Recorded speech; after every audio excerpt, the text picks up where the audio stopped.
여러분, 혹시 알고 계신가요? 우리나라에서 80대 이상 어르신 두 분 중 한 분이 치매로 고통받고 있다는 사실을요. 그리고 더 불편한 진실은 지금 이 순간에도 여러분의 뇌 어딘가에서 조용히 자라나는 씨앗이 훗날 기억과 존엄을 위협할 수 있다는 점입니다. 이 영상을 끝까지 보지 않으면 여러분은 선의로 애쓰면서도 엉뚱한 방법으로 스스로 위험을 높일 수 있습니다. 제발 마음을 다해 제 이야기에 귀 기울여 주세요. 저는 40년 경력의 의학 박사 닥터 고요입니다. 오늘 60년간 굳건했던 통념을 넘어 우리가 놓친 진짜 범인의 실체를, 그리고 여러분이 지금 당장 할 수 있는 길을 차분히 밝혀드리겠습니다. 그러니 편안해지기 전에 잠시 시간을 내어 영상에 좋아요를 누르고 구독하세요. 하지만 제가 하는 일을 실제로 좋아한다면 구독해주세요. 여러분이 계신 도시와 현재 시각도 댓글로 알려주세요. 서로의 삶의 자리에서 같은 지도를 펼치듯 우리는 지금 이 자리에서 연결되어 있습니다. 저는 의사로서 수많은 진료 기록을 되돌아보며 오랫동안 한 가지 의문을 품어왔습니다. 왜 어떤 분은 뇌 속에 베타 아밀로이드가 가득해도 또렷한 정신을 유지하고 어떤 분은 수치가 높지 않은데도 기억을 잃어갈까요? 만약 60년간 우리가 집요하게 쫓던 가설이 완전한 그림이 아니었다면요? 여러분, 이 질문은 겁을 주려는 게 아닙니다. 오히려 치매는 운명이 아니다라는 메시지로 이어지기 위한 첫걸음입니다. 진실을 알면 길이 보입니다. 비유를 하나 들어볼게요. 저는 늘 뇌를 여러분의 뇌마을이라 부릅니다. 이 마을에는 주민인 신경세포만 사는 것이 아닙니다. 골목을 청소하고 밤마다 쓰레기를 치우고 식량을 나눠주며 외부 독을 막는 이장님 같은 세포가 있습니다. 평소엔 너무나 성실한 이장님이죠. 그런데 오래된 스트레스, 독성 물질, 혹은 외상 같은 사건이 겹겹이 쌓이면 이장님이 갑자기 마을 곳곳에 기름을 뿌리고 불씨를 던지는 존재로 돌변할 수 있습니다. 이 두 얼굴을 가진 존재가 바로 중증 반응성 별세포입니다. 오늘 우리는 이 방화범으로 변한 이장님이 어떻게 무기, 예를 들면 과산화수소 같은 산화 독성을 만들고 어떤 경로로 마을 우물과 길목을 오염시키는지, 그리고 그 불길이 어떻게 이웃집으로 번져 도미노처럼 기억과 언어, 판단의 골목을 무너뜨리는지 차근차근 살펴볼 겁니다. 혹시 이런 경험 있으셨나요? 스트레스를 몇 달째 버티다 어느 날 문득 이름이 목구멍에서 걸려 나오지 않는 순간, 중요한 약속을 메모해 두었는데 메모를 어디에 두었는지조차 떠오르지 않는 순간, 놀라지 마세요. 이것이 곧 치매라는 뜻은 아닙니다. 하지만 여러분의 뇌마을 어딘가에서 경보등이 깜빡이고 있을 수는 있습니다. 좋은 소식은 분명합니다. 우리가 진짜 범인을 정확히 알수록 불씨를 줄이고 순찰대와 소방대를 강화하는 방법도 더 뚜렷해진다는 것입니다.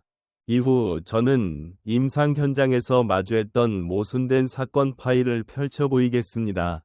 그리고 왜 베타 아밀로이드만이 답이다 라는 한 줄짜리 수사가 위험했는지, 한국 연구진의 발견이 어떻게 방향을 바꿔 놓았는지, 여러분의 일상에서 무엇을 끊고 무엇을 채우며 어떻게 지속해야 하는지 10가지 방어 전략으로 이어가겠습니다. 여러분, 두려움은 정보를 만나면 계획으로 바뀝니다.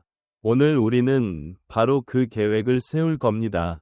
저와 함께 한 걸음씩 가보시죠. 치매는 정말로 운명이 아닙니다. PHNE.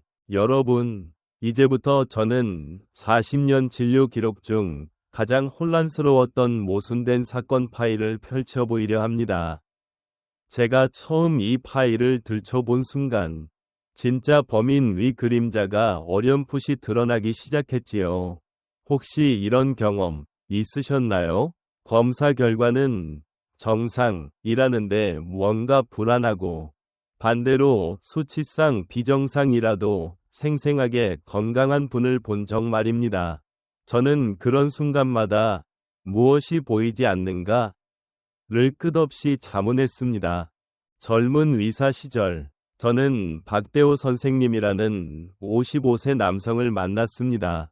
MRI와 PET-CT를 찍자 그의 뇌에는 베타 아밀로이드라는 용의자의 지문이 빽빽했습니다. 교과서대로라면 이미 심각한 인지 장애가 있어야 했습니다.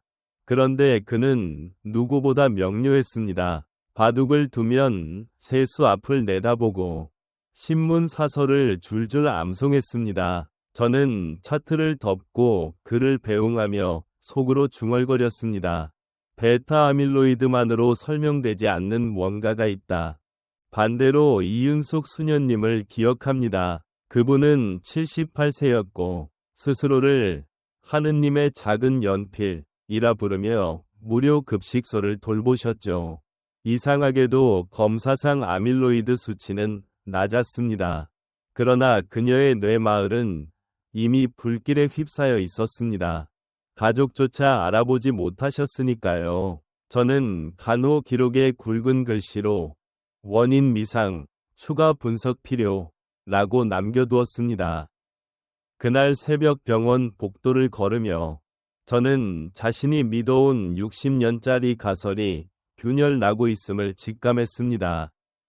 여러분, 왜 이 두 사건은 정반대의 길을 걸었을까요? 혹시 베타 아밀로이드는 무죄에 가까운 목격자에 불과하고 어둠 속에 숨어있던 중증 반응성 별세포가 진짜 방화범은 아니었을까요? 여기서부터 제 뇌마을 수사는 방향을 틀었습니다. 저는 박 선생님과 수녀님의 혈액, 생활 패턴, 심지어 어린 시절 큰 외상까지 파고들었습니다. 5가지 불씨, 만성 스트레스, 뇌손상, 바이러스 감염, 환경 독성, 산화 스트레스가 어떻게 각자의 삶에서 다른 모양으로 타올랐는지 드러났지요. 박 선생님은 해마다 템플스테이로 스트레스를 훌훌 털어냈고 삼시세끼 채소 위주의 식단을 유지했습니다. 이장님 같은 별세포가 평화롭게 일할 수 있는 환경이었죠. 반면 수녀님은 평생 야근과 단식, 그리고 20대 때 당한 교통사고 후유증을 안고 살아오셨습니다. 뇌마을 곳곳에 작은 균열이 있었고 거기에 바이러스 감염이 덮치자 별세포가 일시의 방화범으로 돌변했던 겁니다. 제가 의사로서 가장 안타까웠던 순간은 가족들이 검사 결과는 좋대요. 그런데 왜? 라며 눈시울을 붉힐 때였습니다. 하지만 여러분, 걱정만으로는 아무것도 바뀌지 않습니다. 치매는 운명이 아니다. 진짜 범인을 제대로 겨냥하면 말이죠. 이 두 사건 파일이 보여주듯 우리는 수치 하나에 마음 졸이는 대신 생활 속 불씨부터 살펴야 합니다. 지금부터는 그 불씨를 줄이고 이장님을 다시 착한 수호자로 돌려놓는 10가지 방어 전략을 하나씩 연결해 가겠습니다. 하지만 잊지 마세요. 첫걸음은 알아차림입니다. 나는 안전한가? 라고 오늘 밤 스스로에게 물어보세요. 답이 두렵더라도 괜찮습니다. 방법이 있습니다. 여러분, 그날을 저는 아직도 생생히 기억합니다. 새벽까지 외래 차트를 정리하던 중 연구실 후배에게서 한 통의 메시지가 왔습니다. 선배님, 드디어 찾았습니다. 네이처 뉴로사이언스 최신호입니다. 제목부터 심장이 뛰었습니다. 리액티브 에스트로사이트 서브타입 드라이브스 뉴로드제너레이션. 그토록 찾고 있던 중증 반응성 별세포의 정체가 바로 대한민국 연구진의 손으로 밝혀졌다는 소식이었죠. 저는 숨을 크게 삼키고 논문 전문을 단숨에 읽어 내려갔습니다. 혹시 여러분도 이런 경험이 있으신가요? 수수께끼 같은 증상 앞에서 답답해하다가 퍼즐 조각 하나가 맞춰지는 순간 세상이 환히 열리는 느낌. 딱 그랬습니다. 60년 동안 우리는 베타 아밀로이드라는 커다란 그림만 보려 했었습니다. 그런데 알고 보니 캔버스 한 구석에서 진짜 범인이 칼을 갈고 있었던 겁니다. 연구진은 치매 환자와 B 환자의 뇌 조직을 분자 단위까지 파고들어 별세포가 두 얼굴을 지닌다는 사실을 입증했습니다. 하나는 문제가 해결되면 금세 평상시로 돌아오는 경증 반응성 별세포. 다른 하나는 한번 폭주하면 멈추지 않는 중증 반응성 별세포. 후자가 바로 뇌마을을 불태우는 방화범이었습니다. 저는 즉시 이 결과를 임상 현장에 대입했습니다. 박대호 선생님의 뇌 조직 슬라이드를 다시 꺼냈고 수녀님의 오래된 MRI를 재분석했습니다. 놀랍게도 두 분 모두 베타 아밀로이드 양상은 설명이 안 되던 반면 중증 반응성 별세포의 유전자 발현 지표는 극명하게 달랐습니다. 박 선생님은 경증에 머물렀고 수녀님은 중증 단계로 급전직하였던 것이죠. 여러분, 이것이 의미하는 바가 무엇일까요? 그동안 우리가 범인을 잘못 지목해왔다는 겁니다. 비유하자면 이렇습니다. 여러분의 뇌마을 중앙광장에 매일 쓰레기를 버리고 간다고 가정해봅시다. 우리는 쓰레기 더미만 치우느라 바빴습니다. 그러나 그 쓰레기를 몰래 쌓아두고 불을 붙이는 사람이 따로 있었다면 이제 우리는 불 붙는 시간 자체를 막아야 합니다. 그 인화점이 바로 MAO-B 효소 급증과 활성산소 폭증이었습니다. 연구팀은 실험 마우스에서 이 효소를 차단하자 기억력 저하가 현저히 늦춰지는 것을 확인했죠. 저는 그 논문을 읽고 무릎을 탁 쳤습니다. 그래, 여기가 화약 창고였어. 여러분, 여기서 중요한 교훈이 있습니다. 치매를 막는 싸움은 내가 어느 정도 베타 아밀로이드를 쌓았나를 걱정하는 게임이 아닙니다. 여러분의 뇌마을에서 별세포가 언제, 무엇 때문에, 어느 단계에서 방화범으로 탈바꿈하는지를 감지하고 조기에 진화하는 싸움이죠. 그렇기에 저는 앞으로 소개할 10가지 방어 전략에서 왜 스트레스 관리와 항산화 식단, 그리고 충분한 수면이 1순위인지를 강조하게 될 겁니다. 혹시 이렇게 생각하실지 모르겠습니다. 닥터 고요. 연구 이야기는 멀게 느껴져요. 걱정 마십시오. 저는 복잡한 실험실 사진 대신 여러분이 오늘부터 실천할 수 있는 생활 습관으로 옮겨놓겠습니다. 우리나라 연구진 덕분에 치매는 운명이 아니다라는 문장이 근거를 얻었습니다. 여러분, 이제부터 우리가 할 일은 분명합니다. 별세포가 착한 이장님으로 오래도록 일할 수 있게 불씨를 줄여주는 것. 그리고 만약 불이 붙더라도 즉시 진화할 장비를 갖추는 것입니다. 이 장비가 무엇인지 다음 부분에서 구체적으로 펼쳐 보이겠습니다. 여러분, 이제 여러분의 뇌마을에서 진짜 범인이 어떤 방식으로 불을 지피는지 그 4단계를 구체적으로 살펴보겠습니다. 저는 이 과정을 착한 이장님이 방화범으로 돌변하는 시나리오라고 부릅니다. 혹시 이런 경험 있으셨나요? 평소엔 든든했던 동료가 극심한 스트레스 한 번에 돌변해 주변을 상처 입히는 모습 말입니다. 별세포도 똑같습니다. 평생 살뜰히 주민을 돌보던 이장님이 어느 날 화학 무기를 들고 나서는 순간 마을 전체가 흔들립니다. 하지만 걱정 마세요. 방법이 있습니다. 일단 파괴 과정을 알면 불을 끄는 순서도 자연히 보이니까요. 1단계 무기 공장 가동. 스트레스 독성 외상 같은 불씨가 오래 타오르면 별세포 내부에서 MAO-B 효소가 폭증합니다. 저는 이 현상을 마을 변전소가 과열되는 순간이라 비유합니다. 전기는 필요하지만 한계를 넘어서면 화재의 시발점이 되듯 MAO-B도 일정 수치를 넘기면 화학 반응의 불쏘시개가 됩니다. 실험실 데이터를 보면 중증 반응성 별세포는 정상보다 MAO-B를 최대 20배까지 생산했죠. 여기서부터 뇌마을의 공기질이 바뀝니다. 2단계 화학 무기 생산. 폭증한 MAO-B는 부산물로 별표 과산화수소 HO 별표를 내뿜습니다. 여러분 약국에서 상처 소독하실 때 톡 쏘는 냄새 기억하시죠?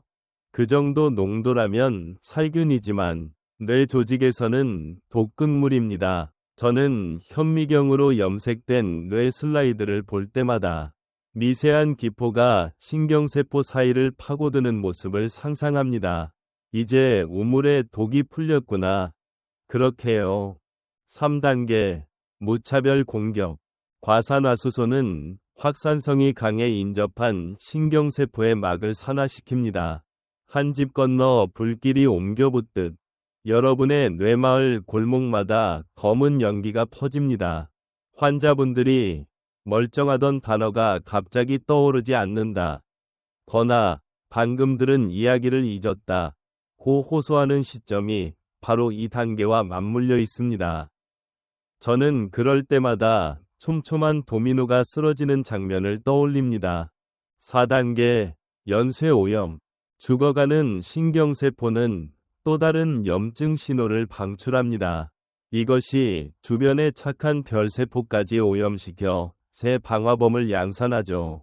여기서부터는 산불입니다. 불씨 하나가 숲 전체를 집어삼키듯 기억 언어 집행 기능을 담당하던 구역들이 차례로 무너집니다. 그래서 치매가 진행되면 갑자기 보다는 빈틈없이 일상을 침식하는 양상을 보입니다. 저는 의사로서 가장 안타까웠던 순간이 가족들이 방금 전까지 잘 웃던 분이 왜 이렇게 빨리 라며 울먹이던 장면들입니다. 그러나 여러분, 치매는 운명이 아니다를 기억해 주세요. 파괴 시나리오가 4단계라면 우리는 각 단계마다 소화기 방화벽 순찰대를 둘 수 있습니다.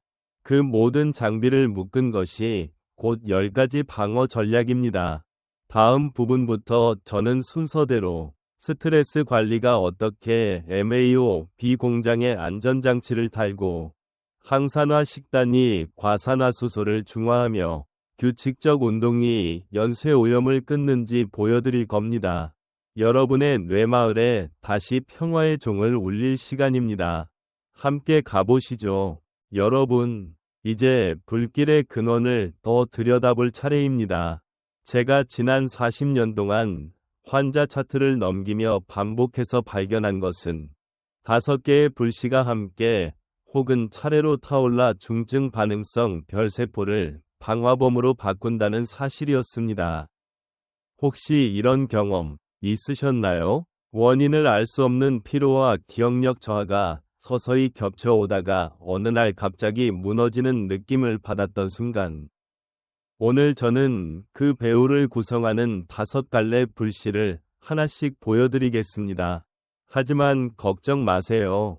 방법이 있습니다. 불씨를 인지하면 곧바로 물을 끼얹을 수도 있으니까요. 첫째, 만성 스트레스입니다. 저는 하루 14시간씩 회사를 지켜내던 54세 사업가 김태준 씨를 기억합니다. 세무조사와 소송이 겹친 3년 동안 그는 잠을 4시간밖에 자지 못했고 심장이 두근거려도 커피로 또 하루를 버텼습니다. 그의 뇌마을에서는 코르티솔이라는 경보가 쉬지 않고 울렸고 별세포는 군복까지 입은 채 밤낮 없이 순찰하다 지쳐 쓰러졌습니다. 그러다 어느 순간 자신도 모르게 들고 있던 소화기가 불쏘시개가 되어버렸죠. 저는 그를 만나 스트레스는 불가피가 아니라 관리임을 강조했고, 명상 호흡 걷기 루틴으로 10가지 방어 전략의 첫 단추를 끼우도록 도왔습니다. 몇 달 뒤, 그는 단어가 다시 또렷해졌다는 소식을 전해줬습니다. 둘째, 뇌손상입니다. 가벼운 뇌진탕도 작은 균열이 되어 수십 년 뒤까지 별세포를 흔들 수 있습니다.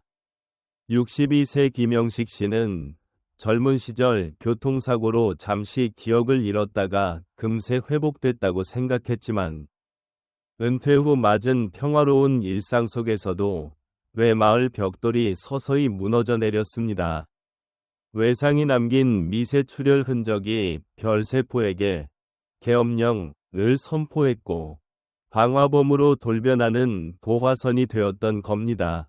따라서 넘어짐, 낙상 후에는 괜찮다는 말 대신 MRI, CT로 정확히 확인하고 재활 훈련을 이어가야 합니다. 셋째, 바이러스 감염입니다. 코로나19로 인한 브레인 포그를 호소하는 분들 중 일부는 바이러스 자체보다 과잉 면역 반응이 뇌마을에 수류탄을 던진 경우가 많았습니다. 별세포는 원래 방역 지휘관인데, 면역 폭풍 속에서는 방향 감각을 잃고 무차별 진압에 나섰죠. 저는 이런 환자분들께 항염 식단, 적정 운동, 그리고 충분한 수면으로 과열된 사령부를 시키는 처방을 드립니다. 여러분의 뇌마을에도 면역 군대가 지나치게 흥분하지 않도록 휴전을 선포해야 합니다. 넷째, 환경 독성 물질입니다. 미세먼지와 중금속, 그리고 플라스틱 가소제는 마치 매일 우물에 한 방울씩 독을 타는 행위입니다.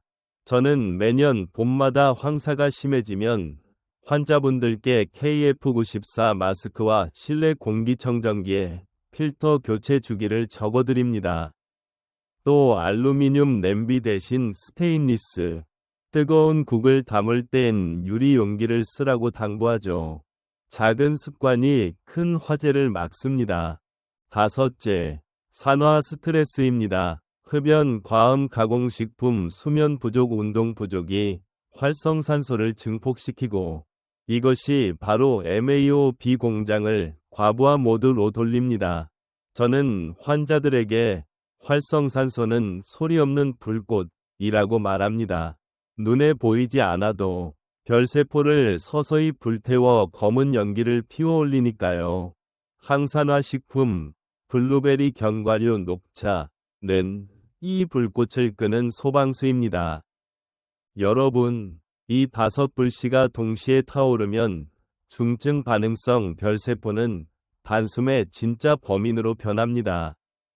그러나 반대로 말하면 하나라도 줄이면 불길은 약해집니다. 치매는 운명이 아니다. 지금 이 순간 여러분이 호흡을 가다듬고 물 한 컵을 마시고 잠자리에 30분 일찍 눕는 것만으로도 여러분의 뇌마을에선 작은 소방차 사이렌이 울리기 시작합니다. 저는 다음 부분에서 그 소방차를 어떻게 대대적인 10가지 방어 전략으로 확장할지 안내하겠습니다. 그러니 부디 이어서 함께 해주세요. 여러분의 뇌마을을 지킬 시간입니다. 여러분, 이제부터는 불씨를 끄기 위한 첫 3가지 방어선을 구체적으로 짜보겠습니다. 제가 현장에서 가장 먼저 권하는 것은 스트레스 관리, 규칙적 운동, 충분한 수면, 이 세 축을 하나의 생활 방화벽으로 묶는 일입니다. 혹시 너무 교과서적이지 않나요? 라고 느끼셨다면 오늘 제가 드릴 루틴을 직접 시뮬레이션해 보세요. 치매는 운명이 아니다라는 명제가 바로 이 세 축에서 생생히 증명되니까요. 먼저 스트레스 관리입니다. 저는 하루에 15분을 뇌마을 청소 시간으로 지정하라고 권합니다. 방법은 단순합니다. 의자 끝에 앉아 등을 세우고 4초 들이쉬고 4초 잠시 멈춘 뒤 6초 동안 천천히 내쉬는 호흡을 10회 반복하세요. 이때 숨을 내쉴 때마다 뇌마을 골목길 먼지가 씻겨 내려간다. 는 이미지를 떠올려 보십시오. 실제로 HRV, 심박 변이도 센서로 확인하면 5분 만에 교감신경 활동이 잦아들고 코르티솔 수치가 떨어지는 걸 볼 수 있습니다. 저는 진료실에서 이 실험을 반복하면서 호흡은 약이 될 수도 독이 될 수도 있다는 사실을 체감했습니다. 여러분도 하루에 3번, 식전과 취침 전 스마트폰 알람을 이용해 이 청소 방울을 울려보세요. 다음은 규칙적 운동입니다. 뇌마을의 순찰대를 돌리는 행위라고 생각하면 이해가 쉽습니다. 많은 분이 무조건 10.000보를 목표로 세우지만 저는 속도와 근력이 더 중요하다고 강조합니다. 일단 5분 준비 운동 후 30초 빠른 걸음 플러스 60초 고통 걸음을 10세트 반복하세요. 총 15분이면 순찰대가 마을 구석구석을 돌며 혈액이라는 보급품을 신속히 배달합니다. 그리고 주 2회 의자 스쿼트 15회 곱하기 3세트를 추가해 다리 근육을 단련해 주세요. 근육이 늘어나면 인슐린 감수성이 좋아져 뇌마을 에너지 공급이 안정됩니다. 제 환자들 중 이 루틴을 2달만 지켜도 계단 오를 때 숨이 차지 않는다는 피드백이 자주 있습니다. 신체 조건이 허락한다면 물속 걷기나 자전거로 대체해도 좋습니다. 핵심은 규칙적이라는 단어입니다. 마지막으로 충분한 수면입니다. 여러분의 뇌마을은 밤 11시부터 새벽 3시 사이에 가장 열심히 청소를 합니다. 저는 이를 별세포 정화 타임이라 부릅니다. 만약 이 시간이 매일 2시간씩 줄어든다면 일주일에 12시간이 증발하고 한 달이면 50시간 가까운 쓰레기가 쌓입니다. 아직 젊으니까 괜찮다는 말 대신 오늘부터 침실 환경을 점검해 보세요. 1. 온도는 18에서 20. 2. 조도는 달빛보다 어둡게. 3. 취침 1시간 전부터 스마트폰 화면을 멀리 두기.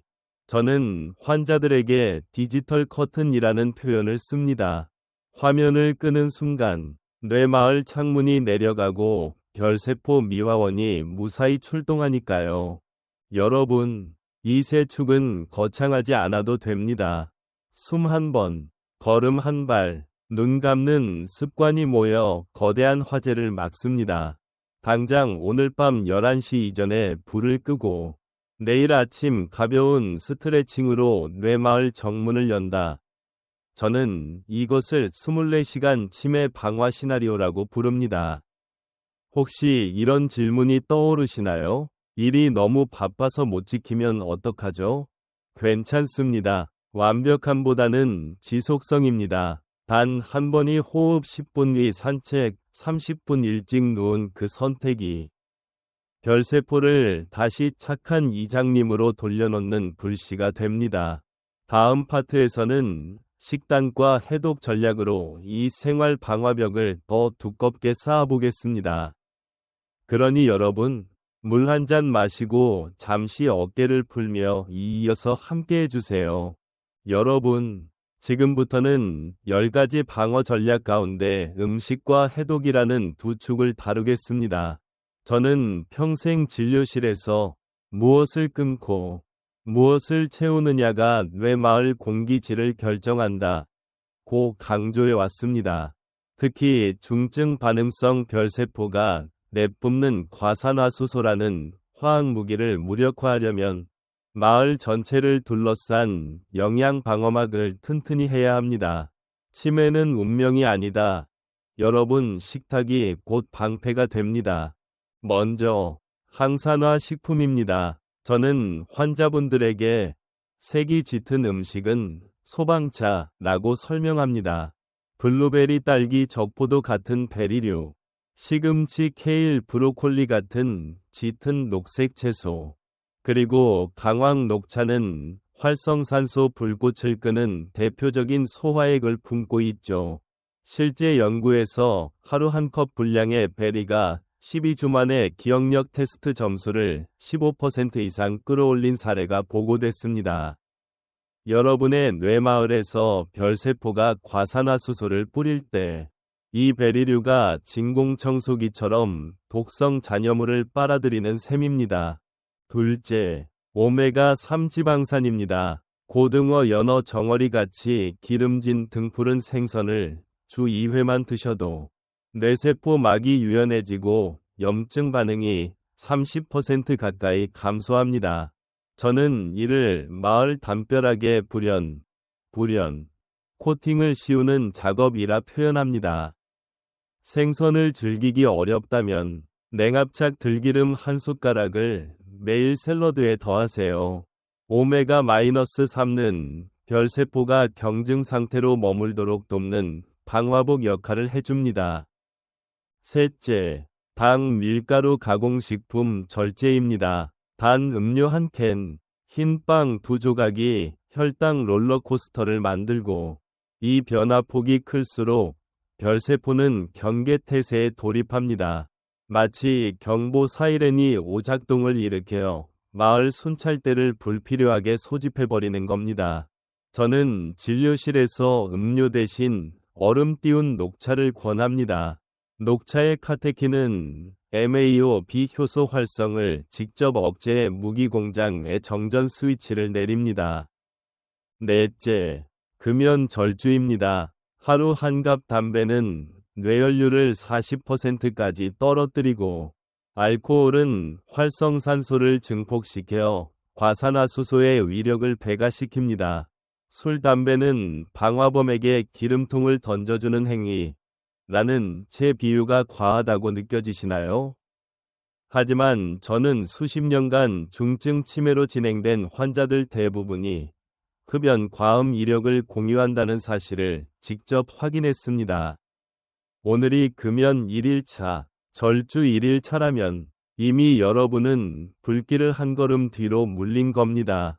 다섯째, 물 섬유질 해독 습관입니다. 과산화수소 잔여물을 배출하려면 하루 1.5에서 2리터의 물과 현미귀리 채소 속 섬유질이 필요합니다. 저는 이를 하수도 세척 작업이라 부릅니다. 특히 아침 공복에 따뜻한 물 한 컵은 밤새 모인 독성 대사를 씻어내며 장 건강이 안정되면 뇌와 장을 연결하는 미주 신경 경로가 깨끗해져 별세포의 스트레스 감지가 완화됩니다. 혹시 이런 생각이 드시나요? 도대체 하루에 언제 이렇게 다 챙기죠? 걱정 마십시오. 매 끼니 50%를 소방차 컬러 식품으로 바꾸고 생선 대신 들기름 한 숟가락, 물병 옆에 작은 노트를 두고 오늘 마신 컵수를 표시하는 정도면 충분히 시작할 수 있습니다.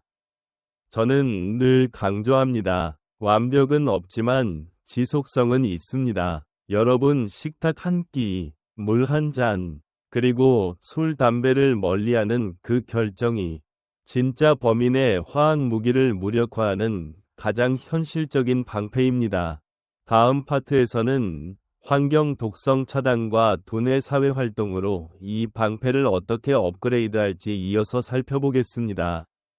자, 여러분, 저와 함께 다음 방화벽을 향해 가볼까요? 여러분, 지난 파트에서 식탁과 해독으로 방어막을 강화했다면 이번에는 환경과 사회적 방패를 더해 뇌 마을의 순찰대를 업그레이드해 보겠습니다. 혹시 이런 순간이 있었나요? 미세먼지 경보음이 휴대폰에 울려도 오늘 일정이 바빠서 라며 마스크를 잊고 집을 나선 적, 또는 모임이 귀찮아 다음에 보자 하고 연락을 미룬 적, 그 사소한 선택 하나가 진짜 범인의 기회를 넓혀준다는 사실.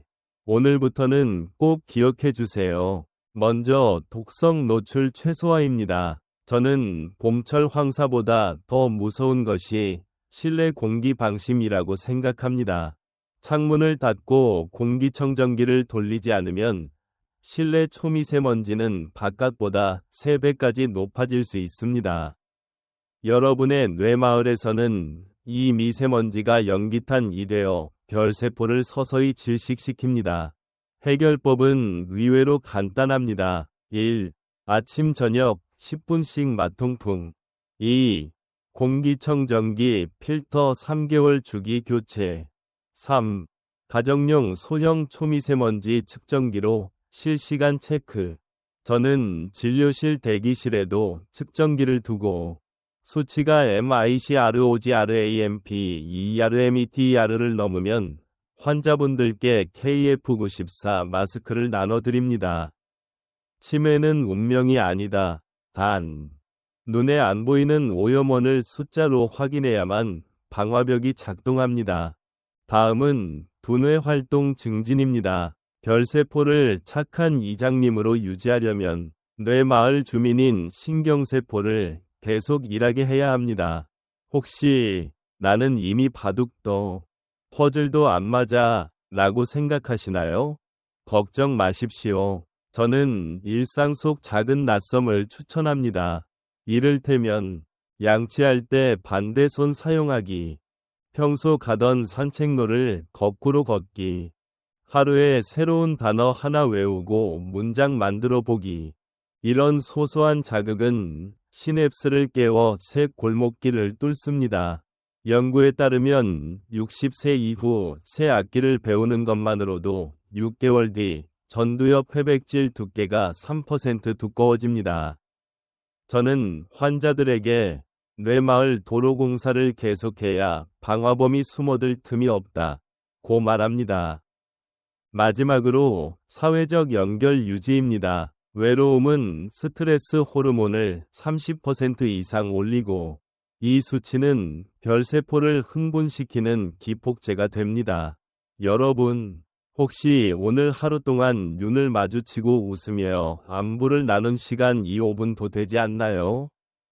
그렇다면 뇌마을 순찰대 중 한 팀이 결근한 것과 같습니다. 해법은 소소한 약속입니다. 월수금 오후 3시. 카카오톡으로 친구에게 오늘 기분 어때? 한마디. 주말마다 30분 화상통화로 손주와 그림 그리기. 동네 도서관 낭독 모임 월 1회 참석. 제가 의사로서 가장 안타까웠던 순간은 증상이 시작된 뒤에야 가족이 좀 더 자주 찾아올 걸 하고 후회할 때입니다. 그러나 여러분, 아직 늦지 않았습니다. 작은 모임 하나가 혈액 속 옥시토신을 높여 염증을 낮추고 중증 반응성 별세포의 변신을 억제한다는 연구 결과가 있습니다. 결국 10가지 방어 전략은 고립을 끊고 관계를 잇는 실천에서 완성됩니다. 이제 여러분의 뇌마을에는 깨끗한 공기와 활발한 골목길, 그리고 환한 이웃의 불빛이 켜졌습니다. 다음 파트에서는 실제 환자들이 이 방어막으로 어떻게 기억을 되찾았는지 생생한 성공 스토리를 들려드리겠습니다. 그러니 컵에 물을 채우고 가까운 사람에게 안부 메시지 하나 보내놓은 뒤 이어서 함께 해주세요. 여러분, 지금부터는 10가지 방어 전략이 실제로 어떻게 삶을 바꾸는지 제가 직접 진료하며 만난 두 환자의 기적 같은 변화를 들려드리겠습니다. 사례를 듣다 보면 치매는 운명이 아니다 라는 말이 단순한 구호가 아님을 분명히 느끼실 겁니다. 첫 번째 주인공은 68세의 정민철 씨입니다. 2년 전 그분은 어제 한 약속을 까먹고 운전하다가 익숙한 길도 헤맨다며 방문하셨습니다. 검사 결과 베타 아밀로이드 수치는 예상보다 높지 않았지만 뇌 스캔에서 중증 반응성 별세포의 대사 마커가 급상승해 있었습니다. 저는 그분께 솔직히 말씀드렸습니다. 진짜 범인은 별세포의 폭주입니다. 하지만 불씨를 끄면 회복할 수 있습니다. 그날부터 정 씨는 저와 맞춤형 10가지 방어 전략을 설계했습니다. 1주차엔 스트레스 관리와 수면 개선에 집중했습니다. 밤 10시 이후 휴대폰 전원을 끄고 호흡 명상을 15분씩 시도했죠. 4주가 지나자 코르티솔 수치가 23% 감소했습니다. 6주차부터는 주 3회 수영과 들기름 한 숟가락을 식단에 더했습니다. 저는 매 진료마다 여러분의 뇌마을 순찰대가 숫자를 늘리고 있다 는 비유로 동기를 북돋았습니다. 3개월 뒤 정 씨는 전화번호 8자리를 한 번에 외웠고 생일 파티에서 손주 이름을 실수 없이 부르며 눈물을 흘렸습니다. 그 순간 저는 차트를 덮고 속으로 되뇌었습니다. 별세포가 다시 착한 이장님으로 돌아왔구나. 두 번째 사례는 72세 오혜순 여사님입니다. 젊은 시절부터 김치를 담가 마을에 나눠주시던 분인데 코로나 격리 후 브레인 포그가 심해져 방문하셨습니다. 뇌 손상 이력은 없었으나 바이러스 감염 후 염증 지표가 크게 올라 있었습니다. 저는 염증을 가라앉히기 위해 항산화 항염 식단을 우선 권했습니다. 여사님은 매 끼니에 케일, 토마토 강황을 곁들이고 주 2회 삼겹살 대신 고등어를 구워 드셨습니다. 또한 코로나 후유증으로 줄어들었던 사회적 활동을 회복하기 위해 경로당 낭독 모임에 참여하도록 독려했죠. 8주 후 여사님의 미세 염증 수치는 정상 범위로 돌아왔고 기억력 테스트 점수가 18점에서 24점으로 상승했습니다. 더 놀라운 건 낭독 모임에서 배운 시를 외워 손녀에게 들려주며 활짝 웃으시는 모습이었습니다. 오 여사님은 내가 다시 사람들 사이에 선이 마음이 맑아졌다고 말했습니다. 저는 그 말에 크게 고개를 끄덕였습니다. 여러분의 뇌마을은 관계라는 가로등이 켜질 때 가장 안전해지니까요. 두 분의 이야기가 보여주듯 진짜 범인을 정확히 알고 생활 속에서 불씨를 꺼나가면 중증 반응성 별세포의 방화는 멈추고 신경세포는 스스로 길을 복구합니다. 이 과정은 하루아침에 끝나지 않습니다. 그러나 작은 변화가 모여 어느 날, 달라졌다 는 순간을 만들어냅니다. 혹시 지금 화면 앞에서 나는 이미 늦었어 라고 속삭이는 분이 계신가요? 절대 그렇지 않습니다. 정민철 씨도 오혜순 여사님도 불씨를 인식한 그날부터 곧장 길을 되돌릴 수 있었습니다. 그러니 여러분, 오늘부터 한 걸음씩 10가지 방어 전략을 실천해 보세요. 치매가 두려움이 아니라 건강한 노년을 위한 채찍이 되어 줄 것입니다. 이제 마지막 파트에서 우리는 이 모든 전략을 정리하고 앞으로 나아갈 희망의 발판을 함께 다질 것입니다. 여러분, 우리는 긴 여정을 걸어 여기까지 왔습니다. 처음에 저는 80대 2명 중 1명이 치매에 걸린다는 충격적인 사실로 문을 열었습니다.